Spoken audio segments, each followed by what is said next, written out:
Welcome to Jazz Piano Daily. This is number 66. Now we're going to go to part 2 of our advanced arrangement for In a Sentimental Mood. All right, let me shift over to the sheet music here.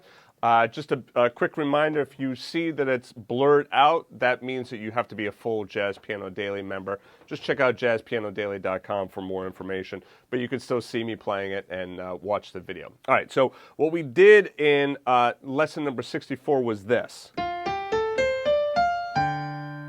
Kind of this like stride feel. All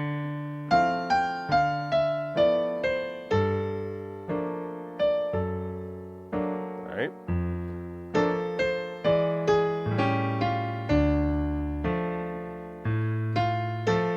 And that's where we ended. This is the new part.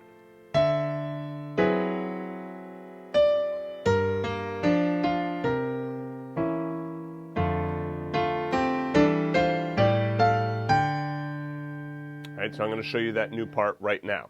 All right, so like I said, if you have not done the first part, be sure to go back to lesson number 64 so you can get that. Let's take a look at this new part to learn. All right, so from the D7, playing the outside notes, that's the root of the D, the melody of the melody, okay? And then coming in, see how I'm playing the 3rd and 7th of D7? And filling it out with my upper structure triad built on the 9th. This gives me a nice D7 with a sharp 11 in there. Great sound, 9 and 13. Beautiful.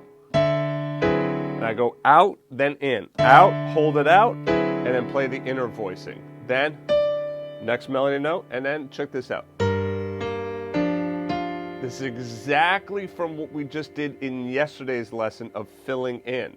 So if you didn't take a look at yesterday's lesson, take a look at that, because these fill-ins, this is exactly from yesterday's lesson. So you see what I'm doing is playing the melody, but then I have some time in the melody, so what do? I then fill in with some chord tones from G minor. I go down to the 3rd, the 5th, and the 7th. And then I hit the B flat, and then come in and finish it out with C7 flat 9.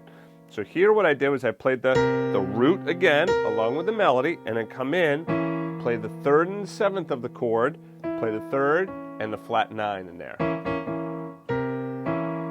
And again, I can hold out those outer notes. I typically hold out those outer notes even though it's written like this.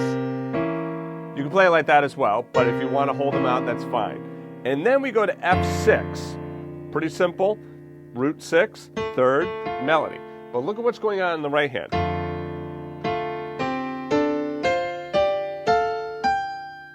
I am harmonizing the melody with the D minor pentatonic scale, okay? Or you could think of it as the F major pentatonic scale. So I'm harmonizing the notes of the melody and then using a note of the F major pentatonic scale. So first of all, I start with the interval of a 6th. Why a 6th? Why don't I just go down like a 3rd or a 4th? Because a 6th is kind of a sweet sounding interval. It's a very nice...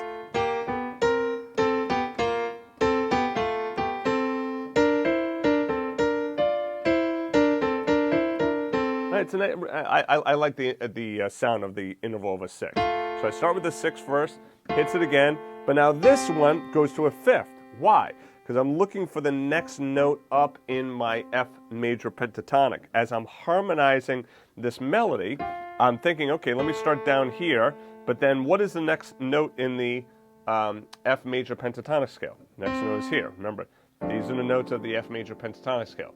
So I start here, then I go here, then I go here, then I go here, then there. Okay? So one way to start is I could start just by playing the melody with the right hand, start down a 6th, and then right here in the left hand, before I even play it with the melody, I'm just going to kind of... Oh, those are the notes. I can see in my melody here that I have what? How many notes?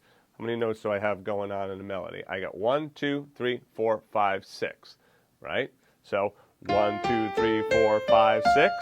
So I could start here.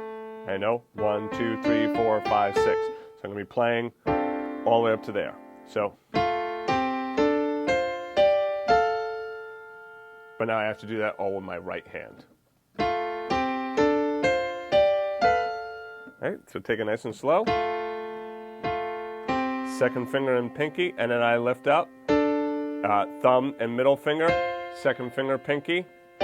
Lift up again, thumb and middle finger, thumb and fourth finger, and then I have my pinky ready for the melody note there. So I from F, so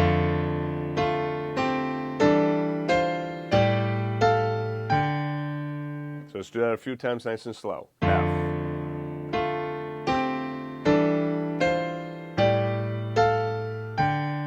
And I want to get my pinky down here on the D.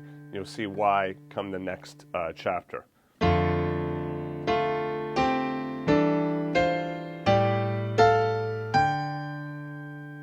Okay.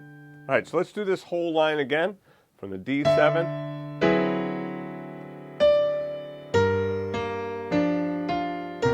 Oops.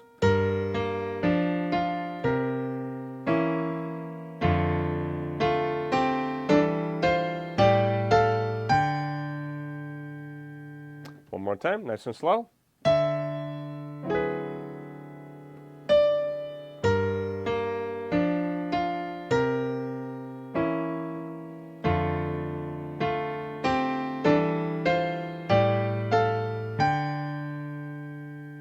Okay. All right, now, a couple of pointers on this. Remember that you don't have to play the arrangement like this. What I would suggest you do is learn it like this first of all, take out the stuff that you like, and then start to apply that stuff to your other arrangements, all right? But what you're going to get here is you're going to get a really nice sounding arrangement of In a Sentimental Mood. So I definitely suggest go back to lesson 64, take a look at this one, number 66. Tomorrow's lesson, we're going to continue with this. I'm going to teach you the entire advanced arrangement of In a Sentimental Mood. So you'll have a nice song in your repertoire that's been broken down bite-sized for you. If you have any questions or any comments, be sure to leave them in the comment area below. To get the first 45 pages of music for free, just go back to jazzpianodaily.com. If you liked the video, please be sure to click the like button and also subscribe to the channel and turn on notifications. To watch the rest of the lessons in this series, just click on the playlist to the right of this arrow. Thanks for joining me, and I'll see you in the next video.